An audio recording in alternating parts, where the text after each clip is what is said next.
Hey everybody, welcome to the 4th day of Vlog Every Day in April. It is April 4th, 2011. Yeah, I know, this hat is too cool for school. It's just so rad. Just look at all these rainbows going on.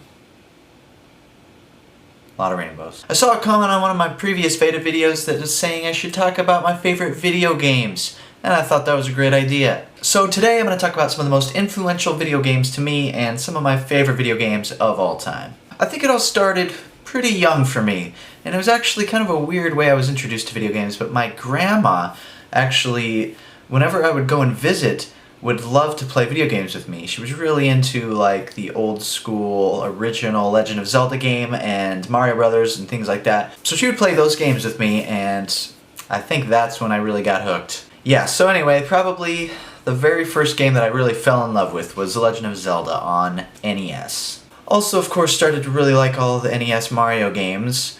1, 2, and 3. Then the Super Nintendo came out, it's like, bam, we got Super Mario World now! And of course, Super Mario Kart. Love that game. Then also on the Super Nintendo was The Legend of Zelda: A Link to the Past. Another absolutely amazing game that if you have never played, you definitely should. Those two series became by far my two favorites, and always looked forward to new releases on the new consoles when they would come out from those games. So then when the Nintendo 64 came out, I was super excited for this new Ocarina of Time game. And of course, it proved to be the greatest, at least the greatest console video game of all time. Also on the N64 there was things like GoldenEye that I think was pretty revolutionary in gaming. Super like 3D first-person shooter.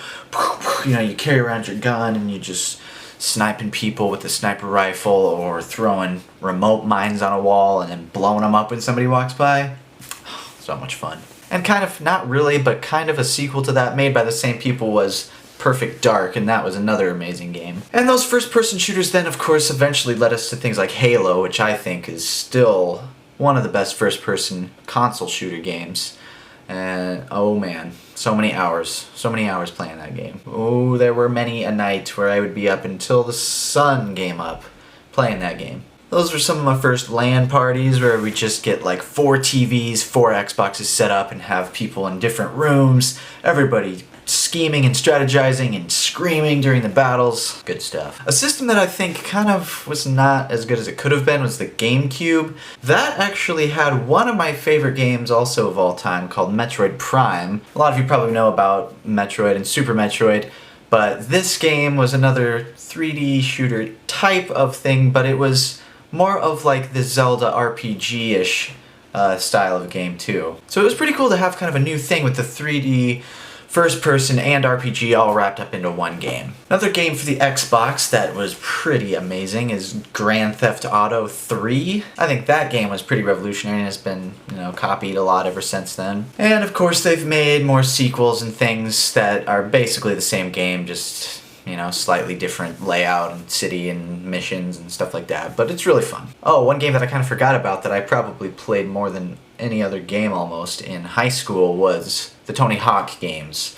Specifically Tony Hawk 2 and then a lot of Tony Hawk 3 also. I used to skateboard a little bit, not gonna lie, but my real passion lied in the video game skateboarding. So I've talked a lot about the console games, and honestly, other than all of the newer like Zelda, Mario Kart, Metroid, all those games that I've just continued to love since the beginning, there really hasn't been a ton of super amazing console games in my opinion. And then in addition to all the awesome console games, you can't forget the PC games. Yes, I am a PC user and I don't care about Mac, PC, debate, whatever. If you can do what you want to do with a PC or a Mac, that's great for you. Good job. So anyway, PC games, probably one of the first games that I really got super into was Diablo. Yeah, that was another game where I would be staying up all night, either at a friend's house or at my house, and we'd be playing together, duping items, which is this kind of like hack where you could duplicate items and get tons of stuff and earn tons of gold for not having to actually really play the game. Cheating. Winning! And then another game by the same company, Blizzard, is StarCraft. That was the first real-time strategy game that I played, and I really liked what they did with that game. It was very space-themed. It was an interesting new type of game. I had never really played any real-time strategy games before, and they're not for everybody, but I started to get into them then. Actually, I think before StarCraft had come out, there was a game called Warcraft, which then had a sequel, Warcraft 2, and then another sequel, Warcraft 3. And Warcraft 3 was where I really got into the Warcraft games. Warcraft 3. I played a lot of Warcraft 3 with Luke. That game was super fun. And that led us to, wow, World of Warcraft. And I would say that that is probably, without a doubt, one of the best PC games of all time. And of course you can actually also play it on a Mac. So anyway, I mean, there's of course tons and tons more video games I played. Some good, some bad, some I played a lot even though they were bad. That's kind of a little bit of the history of the games that I've played and what I loved. And I guess that's about it for today. Keep leaving me ideas for stuff to talk about, because I like to talk about things you guys are actually interested in, or interested in knowing. That's it for VEDA Day 4. See you tomorrow!